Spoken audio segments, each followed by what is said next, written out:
Thank you guys for tuning in today, and welcome to another episode of The Source, where we interview authors, researchers, whistleblowers, or former insiders. I'm your host, Zan Raza, and today we'll be talking to Linsey McGoey, author and professor of sociology at the University of Essex. Linsey is recognized for her work on philanthropic foundations and their impact on the global economy.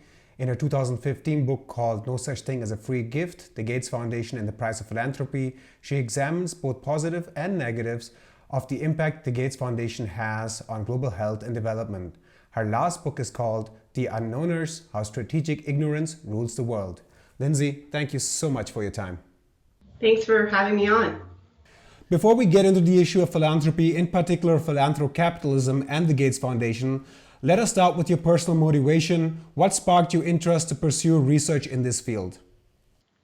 It's a great question. I've been looking at philanthropic foundations, and particularly the Bill and Melinda Gates Foundation, for almost more than 10 years now, starting from when I had a research fellowship at Oxford, actually, after finishing my PhD, and I was casting around for a new research topic, and I was looking at the area of neglected disease research. So how you get pharmaceutical companies to devote some of their resources to spending on health ailments that tend to afflict people in developing regions. So there's not necessarily a huge market for the development of new therapies because the recipients can't necessarily pay a lot of money for it. And this brought me into contact with the Gates Foundation and some of its work in global health that was eliciting considerable praise and ways from some institutions and some actors, but also a lot of concerns from other global health actors. So I saw it as a key sociological conundrum. Why is this organization seen as so divisive? How can we understand both its pros and its negatives when it comes to some of its global health funding? Let us focus on the Bill and Melinda Gates Foundation. But before we analyze its influence and the positive and negatives, we have a lot of young viewers that may not know perhaps what its basic pillars, structure, endowment size, and how much of a share of its endowments are allocated to business as compared to nonprofits. Could you provide our younger viewers in particular an assessment of the basic fundamentals that constitute of the Bill and Melinda Gates Foundation? Sure. So it was set up in essentially the current institution was founded in 2000, so exactly 20 years ago. It's coming up for its 20-year anniversary, but that was built upon merging two earlier philanthropies that Mr. Gates, who was the founder of Microsoft, and that's where his fortune comes from. Mr. Gates had been active in giving to philanthropy really from 1994. So it was about 6 years later that it merged two earlier foundations to set up the Bill and Melinda Gates Foundation. And that had a quite large endowment when it was set up of the area of approximately sort of 25 to 30 billion US dollars. And the reason why I say it's approximate is because this endowment, it's generally invested in various stocks in publicly listed companies, and their own value goes up and down with fluctuations of the stock market. So one day the endowment's worth might be sort of 30 billion, then 35 billion, and today it stands at around 50 billion, but it fluctuates with the sort of volatility of the global stock market. So we're looking at an organization that has an endowment of about 50 billion US dollars today. That fluctuates quite frequently, but that's the general size. And that doesn't just come from Mr. Gates himself. A lot of the Bill and Melinda Gates Foundation's money and endowment actually comes from shares that were donated to it by Warren Buffett, who's another very wealthy billionaire investor based in the United States, through shares in his major conglomerate called Berkshire Hathaway. And now when you look at an organization that's about the size of a $50 billion endowment, that doesn't mean it's giving that much each year to charity. What it has to do in order to comply with US regulations is to give at least 5% of its endowment each year in order to meet what are called minimum payout requirements. So it tends to disperse about anywhere from between 3 billion to 5 billion annually to various causes. And its three main areas are public education in the United States, so especially primary and tertiary education, so the ages of sort of 5 going up to 18, and then global health and development. So in total, since it was set up about 20 years ago, it's given approximately 50 billion cumulatively to these various causes. When you ask me its proportion that's going to corporations or to nonprofits, the vast majority of its grants would go to nonprofit organizations, organizations that don't stand to accrue or confer any personal benefits on the recipients. They're not for-profit making. But a small proportion of its grants are going to corporations, and quite large corporations like MasterCard. And that's been a novel development in philanthropic circles, which is raising a little bit of concern for critics who say that essentially at a time of sky-high corporate profitability, at a time when corporations are getting larger than ever, should they really be seen as deserving charity claimants when you have so much need in the world and so much, growing poverty in rich nations like the United States, as well as growing inequality at the global level. So people are worried that too much of its money goes to corporations, even though proportionately far more goes to nonprofit charities that don't stand to profit from the gifts from the Gates Foundation. I want to set the stage a bit further and talk about certain terms and definitions and concepts. You mentioned the criticisms, and one of the terms that you use in your book is called philanthrocapitalism. In my opinion, I didn't know about philanthrocapitalism, and I mixed up philanthropy with philanthropism. I guess that's how many people feel. So can you talk about what the difference is between philanthropy and philanthrocapitalism, and how the practice of philanthrocapitalism has evolved historically up until this current period? Yeah, that's a great question. And I'll try not to give too long a response because it's quite a complex area, but to really break it down, I'll have to go into some of these definitions in depth. So this term philanthrocapitalism, I mean, like you, when I first heard it, I thought it was quite a jarring term, a jarring phrase, and it was not one that I had coined. It's not my own phrase. It's one that I study as an academic. And it was coined about 15 years ago now by a gentleman named Matthew Bishop, who worked at the time at The Economist magazine. He no longer does. He was an editor at The Economist. And I'm not sure if your readers or your listeners are that familiar with The Economist, but it's seen generally as quite a center to center-right magazine that tends to report upon the activities of the global economy, but has tended to do so in a way that's generally favorably disposed towards capitalist expansion and capitalist development. So it's a very pro-capitalist magazine. And this term philanthrocapitalism was defined in two different ways. It's been defined really in a plethora of ways, but here are some of the key ways that Bishop sees it. First of all, he said that it could be defined as what he saw as the new tendency for organizations like the Gates Foundation to try to emulate the practices of the for-profit sector in their own giving practices. So to try to increase their efficiency and their cost effectiveness, in theory anyways, by making their business practices more corporate in nature, by sort of having a real fixation on results and impact and being able to measure the efficacy of their donations, the ability to create good. And then he also argued, and I think this is particularly controversial, but Bishop and some of his peers have argued that the term philanthrocapitalism gets at the idea that capitalism is itself, by its nature, a naturally philanthropic mode of economic development because it creates dynamism and wealth that leads naturally to benefits for a wider community. And personally, as someone who was quite critical of unfettered, under-regulated capitalistic expansion, I was very critical of the idea that you could see capitalism as a naturally altruistic or philanthropic phenomenon because it creates an incentive to hoard profits rather than disperse them. I want to move back to the Bill and Melinda Gates Foundation. I think it's essential to analyze Bill Gates as well to understand how this foundation got most of its wealth, or maybe the starting point of its wealth.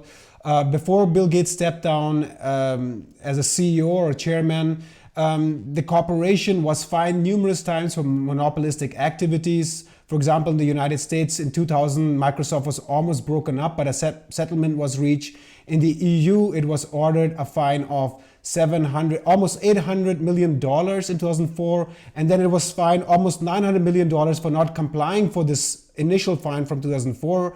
In 2013, it was fined by the European Commission by $730 million. And of course, there's this well-documented issue of tax avoidance schemes that Microsoft used and is still using in Luxembourg, Ireland, or Puerto Rico. In addition, there's this issue of lobbying. I found a very interesting article on CNN from 2002 with the title, How Microsoft Conquered Washington, in which it outlines how Microsoft quickly learned from its failures when it was almost broken up in 2000. And then it stepped up its efforts in lobbying. In 2019, Microsoft spent around $10.2 million in lobbying. So the question is, putting philanthrocapitalism as a concept with Bill Gates Foundation, how can a person who's had to run a corporation with these practices all of a sudden make a switch when he does philanthropy? Don't you think that philanthropy is just a tool which still carries over these practices from the corporate world over into the charitable world? I think it's a really important question. And I think it's one that increasingly in today's world is not being asked enough. Whereas if you look back 100 years, the very questions that you're asking used to be asked of the predecessors to Mr. Gates, like Andrew Carnegie and John D. Rockefeller, who also set up large foundations with their wealth. And these were very wealthy early American industrialists who made fortunes in both the sort of rail industries, the oil and the steel industries. Okay, so Carnegie was seen as sort of the steel baron, and Rockefeller the big oil baron of the United States, setting up Standard Oil.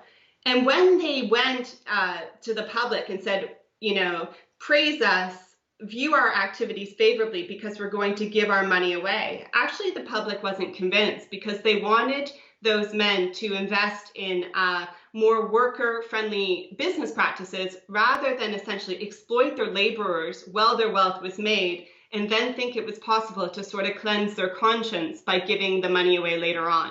And I think the same can be said to a certain extent, to a very large degree, of the Gates Foundation.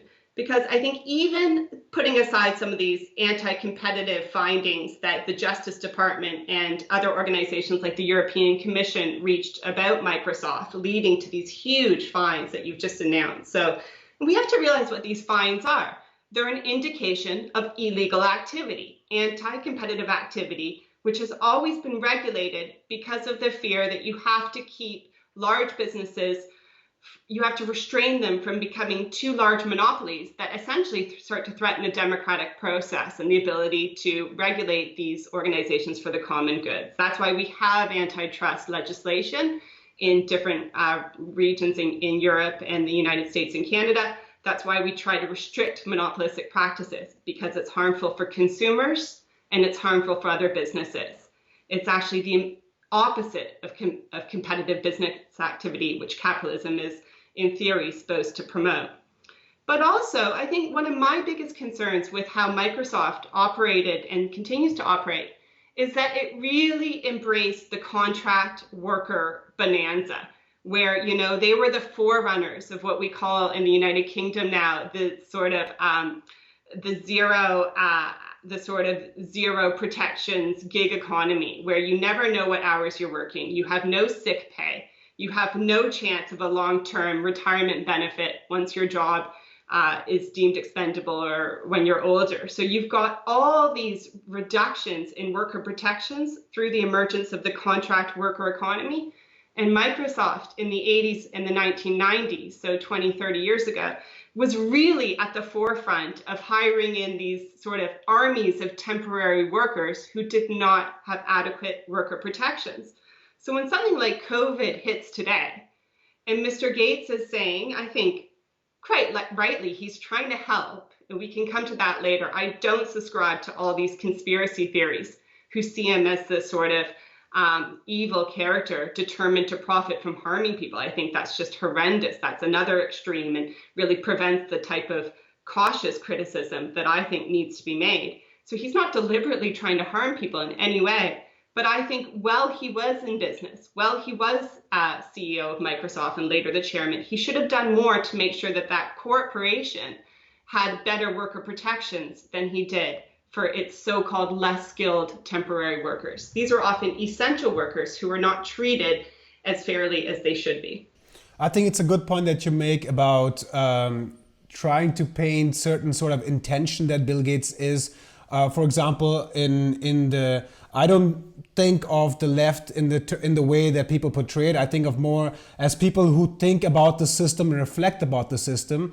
I think it's more important to understand under what sort of system people operate. I think that's business as usual, and I think the criticism should be based on that aspect. But getting back to an interview that I did in last week with the Institute for Policy Studies, they came out with a report which showed that the wealth of the super rich increased by $434 billion since the beginning of the corona crisis.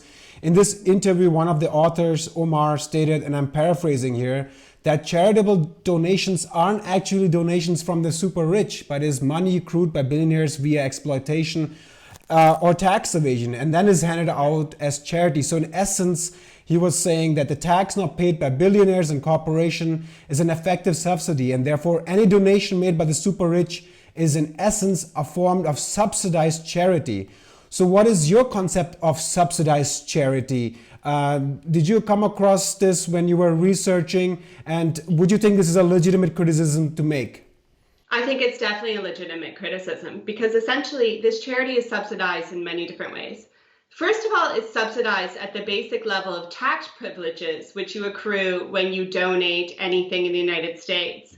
And there's been lots of studies looking at this, but you can essentially earn up to 40% of a reduction in your income tax for any charitable investment made. So 40% is quite a lot.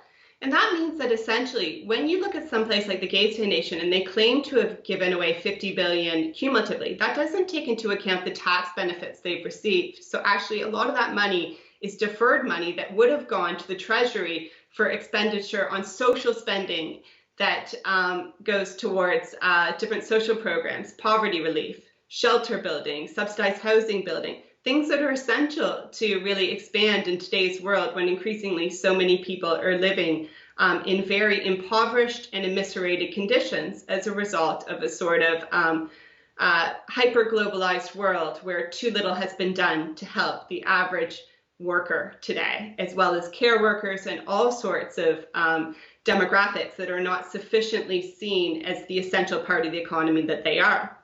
And I think I haven't seen enough from the Gates Foundation in really seeking to make that point that we have to start to look at things like minimum wage protections more. We have to look at ensuring that every job is a fair job and allow someone to live more than on simply a poverty wage, where you're working and working and working, but still live in poverty. And when you mentioned earlier about lobbying of some of these corporate actors like Microsoft, I think that's a good point, because we have to recognize that a lot of lobbying does happen from some of these actors towards preventing minimum wage protections, towards minimizing union rights and collective bargaining freedoms and entitlements. So when you look at the ways that too often the corporations that generated this wealth are very much responsible for generating some of the harm to workers and the environment that they purport to be solving through their charity, I think that you have to see that you can't rely on philanthropists to solve the problems that their own business practices have actually created in the first place.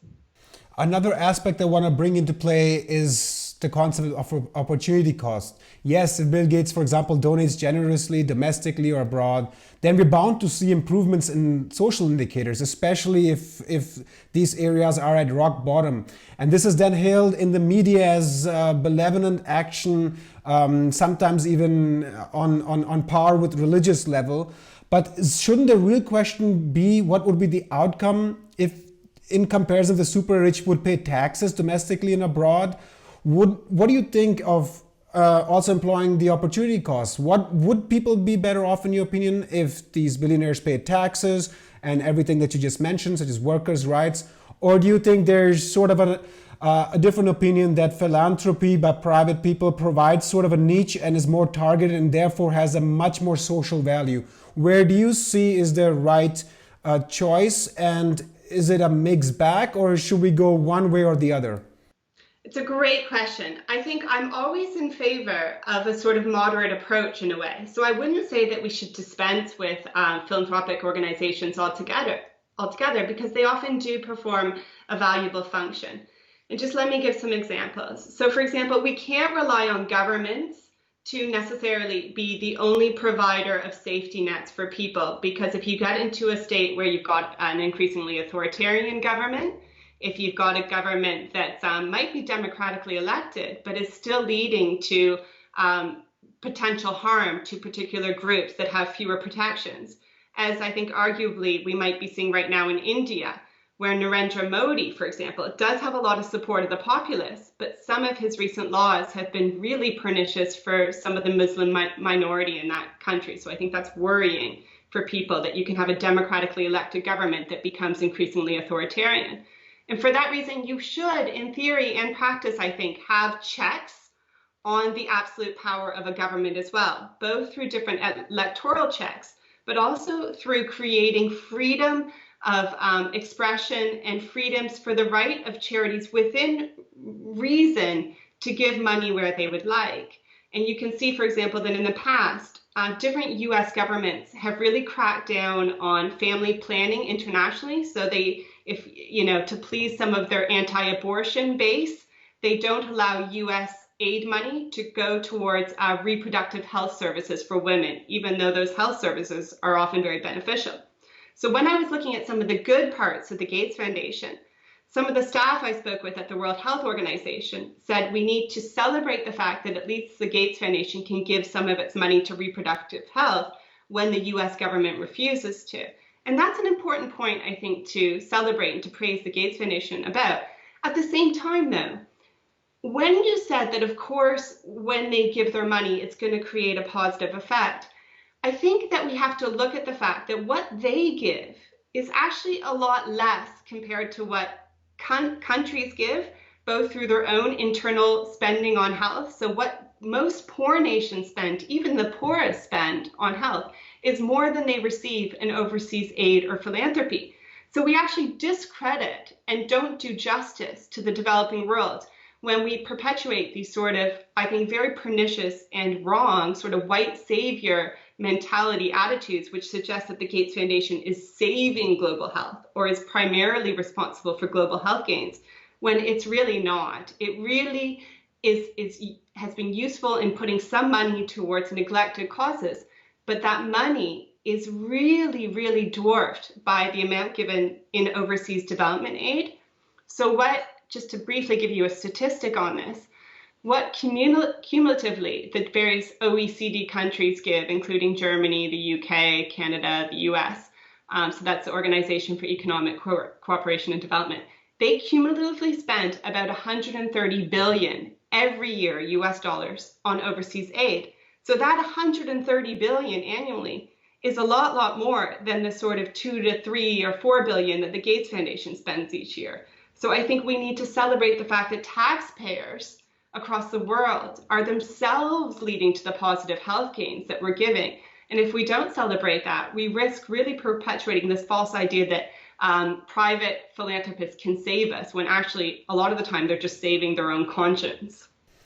You mentioned Modi's government in India. I read today that the Bill Gates Foundation gave him an award recently, and he was heavily criticized on that. But I'm going to switch gears here. In April of 2020, Bill Gates appeared on Germany's publicly funded daily news segment called the Tagesschau to talk about COVID-19. The Tagesschau is Germany's leading daily news segment, watched by 8 to 10 million viewers every day. There was a huge uproar on the internet. The criticisms that I heard, which I found legitimate, were based on two following points. The first one is the interview was not critical in nature and presented Bill Gates as an health expert on COVID-19. And B, experts, not foreign billionaires that may have commercial interests, should have access to large audiences, especially when it comes to public health. So my question is twofold. What sway and influence does Bill Gates really have in terms of health, in particular with the WHO? And number two, how do you assess the general media coverage on Bill Gates? Is it more favorable or unfavorable? And if yes, why? I think in general, I'm less sympathetic to the idea that he shouldn't have a voice because he's not a public health expert, because actually he knows a lot about the science of vaccine development. He's really done his research. He's really poured his heart and soul and given his brain power for years towards studying some of these infectious diseases. That said, he tends to know more about the science of diseases than the social and political complexities of actually getting these innovations to the people, because that often relates to sociological questions, which frankly, I don't think he is as knowledgeable about. I also think that it's disproportionate, the amount of media attention that he receives. And I think there's a commercial reason for some of the reasons that he does receive this attention. And I think it's problematic for a few reasons, because it's actually compounding, I think, some of the backlash against him. So, for example, his foundation has now given about $400 million towards COVID vaccine development. But that amount is nothing compared to what governments are mostly individually and cumulatively spending. So just today, BARDA, which is the one of the main US governmental agencies that funds biomedical research, just today it announced $1.2 billion towards one company, AstraZeneca, for its vaccine. Earlier, it announced $500 billion to Johnson & Johnson. So what governments spend, and therefore taxpayers, because that's where a lot of government revenue comes from, taxpayers are responsible for the biomedical advances we're seeing, as well as private companies.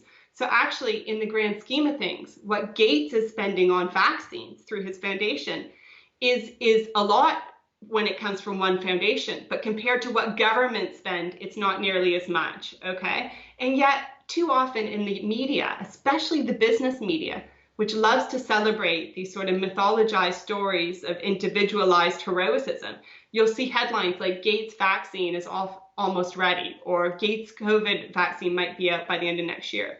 Well, first of all, I think you're creating too much hype, because vaccines are complicated and they usually take 5 or 6 years to develop. So the likelihood of having one that soon is very rare. It would be good if it happened, if a safe vaccine was produced, but it's unlikely. And so you're celebrating this sort of individual heroism in a way that detracts from the reality of government spending. And I once asked a reporter at Fast Company, which is an IT sort of leading magazine in the United States. I said to this guy at Fast Company, why do you always run so many stories about Gates Foundation funding when you know that governments spend so much more on basic medical research? And he said, well, it's because every time we run a story on Gates, the clicks go through the roof. So we get a lot of click mail, we get a lot of clickbait, and so our ad revenue goes up. So the public itself is contributing to this sort of either valorization of Gates that's extreme, or at the opposite end, this problematic demonization, which is also a problem, because I think it's creating too much fear around vaccines, which are a very important tool for science and for health. I want to also look at a different aspect, I think a contradiction that comes across whenever we talk about Bill Gates. The Bill Gates and Melinda Foundation holds shares in companies such as Arcos Dorados, the largest McDonald's franchisee. Other stocks include Coca-Cola. The question that arises to me, for example, is why does it continue to hold stocks in these companies when its goal of its foundation is to take care of people's health or to combat health problems? Isn't Coca-Cola and McDonald's contributing to obesity, which we know people that have this sort of medical condition are more susceptible to COVID-19? Other stocks that I've found in his foundation include Walmart, Amazon, Apple, Twitter. We all know they are tax evaders and some of them employ exploitative practices in terms of their workforce. And also something I found was the fossil fuel industry, whether it's directly holding shares with Canadian National Railway Company or via what you mentioned, Berkshire Hathaway, owned by Warren Buffett, that invests also in the fossil fuel sectors. So what do you make of this contradiction that is the Bill Gates as a person and the foundation is confronted with? On one hand, his foundation is trying to fight the symptoms, while on the other hand, his foundation or his trust of stocks that he's holding is profiting and even in many ways causing all these problems. Yeah, it's an important question, and it's one that philanthropy scholars as well as practitioners really spend a lot of time discussing, analyzing and trying to get their heads around. I mean, while I was looking at the Gates Foundation, it did divest from a lot of its stock in Coca-Cola and McDonald's back in 2015. So I'm not sure whether it might have reinvested. I'm not sure what its holdings in these companies are recently. But I did see, as you just mentioned, that it's been purchasing a lot more Amazon stock. And you could argue that this is just good financial practice because these are financially quite lucrative companies, quite profitable, and they have to protect this endowment for future spending needs.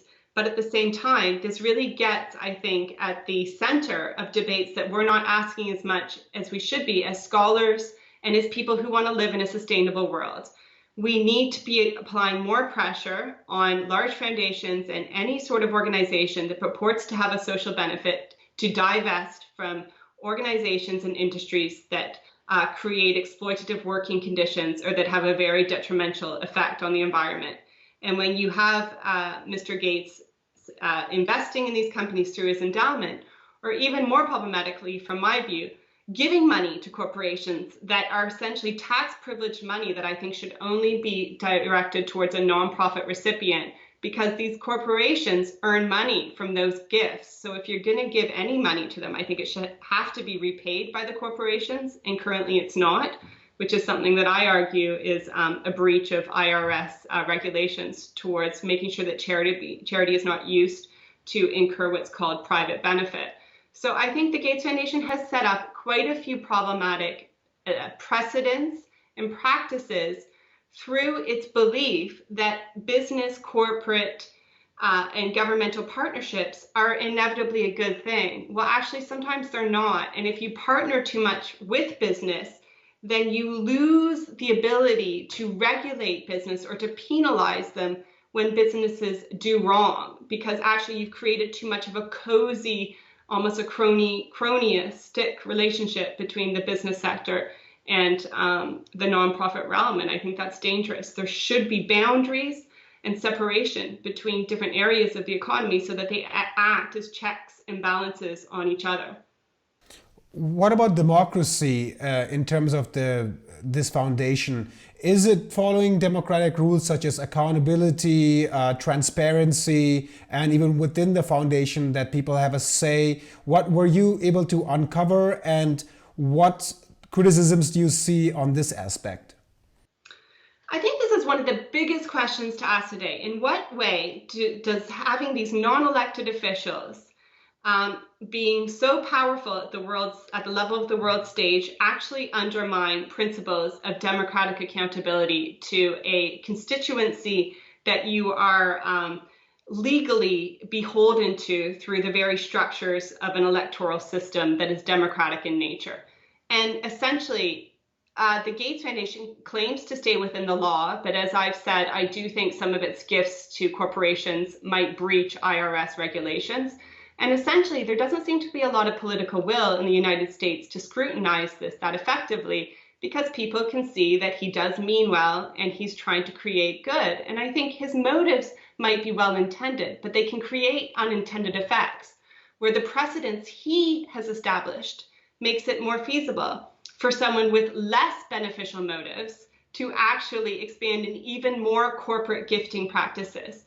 So you have to look at this in a sort of trickle down way, which might lead to sort of a snowballing effect where he legitimates more and more foundations to also direct some of their grants to for-profits at a time when actually this money would be best spent, in my view, in going to the vast need that's being created at nonprofit charities throughout the United States and the world that are dealing with the fallout from COVID.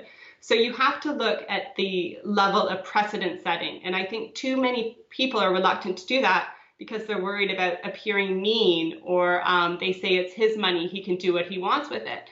But if he wanted to spend all his money funding an organization like the Ku Klux Klan or funding really spurious hate groups, we would take an interest in it. I'm not saying he wants to do that. I don't think he does. I think he has a very noble and a valuable anti-racist attitude and mentality through his gift giving. But too much power from someone like him legitimates other actors to say, well, if you're not reining in his philanthropic practices, why are you applying a double standard to me? And so for this reason, I'm in favor of capping foundation sizes. I'm in favor of making sure they always have to be transparent with their disclosures, which the Gates Foundation is, but some newer entities like Mark Zuckerberg's organization are much less transparent with their lending. And I think that's partly because of certain precedents that the Gates Foundation first established when it suggested that partnering with business was an okay idea. I think that's what is also, I'm not saying that's the primary reason, but I think it's part of the reason why so many conspiracy theories are flourishing, in my opinion, is because of the lack of transparency. For example, Bill Gates has direct access to our Chancellor, Angela Merkel, and then one day we're seeing him on the Tagesschau, and it would be akin for many people here that a Russian billionaire and what they call him, what they would call oligarch, just appears on television and starts talking. So many people over here, I think, especially with a polarized society, have adopted either of some forms of demonization or some forms of holding him sacrosanct. And I think it's very important that the criticisms, if there are any, should remain on the structural issues that you're levying on. So that's why I want to get to the solution aspect, which I think is very important if we want to find constructive ways going forward. Let's just say a corporation or business earns its money ethically and sets up the foundation to really combat systemic issues such as workers' rights and improving state and institution building, so they can scale their investments or funds into the healthcare system and improving the people's life instead of just combating on the symptoms. What should a foundation look like? How would you describe its ideal function, and what should it be avoiding? That's a great question, because I think I'm certainly not in favor of a blanket sort of ban on philanthropic foundations. They can often do an enormous amount of good. So I think there's a few things. I think we should look at getting back to your question of divestment. There should be transparency surrounding where the endowment is invested, and a little bit more critical scrutiny when organizations are investing in large beverage companies that are known to have an incentive to produce very addictive type sugary beverages. Coca-Cola also is known for very punitive anti-union busting activities. So at every level of the sort of supply chain, you should be demanding corporate accountability. And I don't think the current foundations in the United States, the main foundations, are demanding that sufficiently. So I think we put pressure there.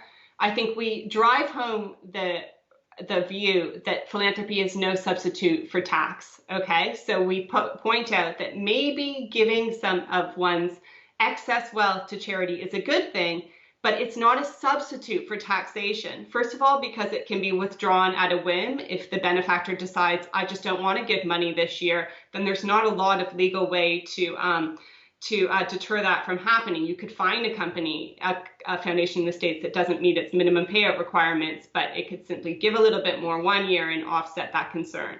So I think having a democratically accountable welfare net and social spending system that is accountable to a people is one of the most important and sort of civilized way to allocate resources in a developed society. Having it down to the whim of one or two wealthy men or women is a sort of feudal approach to giving that is more in line with the sort of pre-modern era of the sort of noblesse oblige of sort of kings and queens in the pre-revolutionary time than it is a modern phenomenon. So I don't think we should see charity as a substitute for justice, because it's not. Then when it comes to a practical approach then, so I would say we should have limits on foundation size. We shouldn't let them become as big as some of them are, because that's same as letting any company become too big. It's a monopoly problem. You start to sort of distort the funding landscape in worrying ways that are quite demonstrable, that can be seen through sort of one foundation creating critical energy around an area. And that might be good in ways, but it could mean that other organizations, worthy organizations, lose out because they're seen as less fashionable. And we really saw that in the United States when it came to charter school movements, which created a lot of education inequalities, despite the fact that places like the Gates Foundation really championed them, or perhaps because they were getting so much fanfare from the Gates Foundation. People thought it must be a good idea if Gates likes it, he's so smart. But actually it wasn't a good idea, because it created divisions within the structure of public education in the United States. So you basically try to create a situation where you have a sort of ecosystem of different ideas. You have a proliferation of ideas rather than having too much sort of knowledge based in one organization, because everyone is subjected to limits on what they know. And you don't want to be essentially restricted by the unintended ignorance of one organization or person. So you're trying always to prevent monopolies from forming.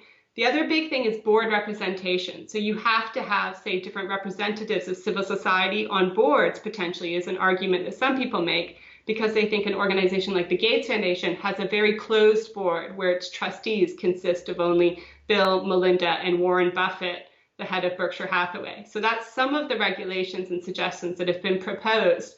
But right now, I don't think there's a lot of political will to really implement them, because there's so many other problems going on, particularly in the United States when it comes to different sort of difficulties in passing legislation that's favorable towards workers and not just business interests. What we've seen with Trump is the favoring of business interests, not really the general population. So the will to pass some of these ideas is quite limited, but people are making them. There's a lot of philanthropy scholars in the United States raising these ideas. So I think we will lead to at least more public consciousness around the fact that you can't just say it's his money, he can do what he wants with it, because that money has effects for people, sometimes negative effects. And so you have to protect people who are negatively affected by the giving practices of an organization that's not sufficiently well regulated. Another solution aspect that I would like to talk about is the role of journalism. There was a lot of criticism, for example, when Bill Gates appeared on the mainstream media in Germany, because he has also donated to some of the media here. And for example, when I was researching for this interview, it was very difficult to find structural criticism that we talked about in this interview. Is journalism a danger when foundations like Bill Gates, the Bill Gates Foundation's finance system? And secondly, how important is like viewer-funded journalism that, for example, we are doing? We're also funded by partly by a foundation, but one of the core principles before we accept the donations is based on the fact that there's no editorial sort of influence, but obviously it does, as we will say transparently, does influence you in a certain way, because once you get the money, you create new structures and stuff like that. So you sort of self-censor in a sense. So talk about how important it is, the dangers of foundations financing journalism and the importance of independent media. Yeah, again, I think it's a mixture of both. So I would never want a blanket prohibition against giving money towards journalistic organizations, because I think a lot of good organizations rely on those philanthropic disbursements. So you've seen Intercept, founded by seed money from Pierre Omidyar in the United States. You've seen other organizations in the past and today. Really, a lot of the socially positive legislation that's been passed over the years might not have happened if you didn't have a tradition of wealthy people funding media. So I can think of, for example, Upton St. Clair, the socialist reporter's famous book, The Jungle, which exposed really problematic, unhygienic practices in meatpacking plants in the United States. That was funded through some charitable money towards socialist organizations. So I think socialists, I think progressive activists, different groups should be able to turn to philanthropies to apply for funds for reporting practices.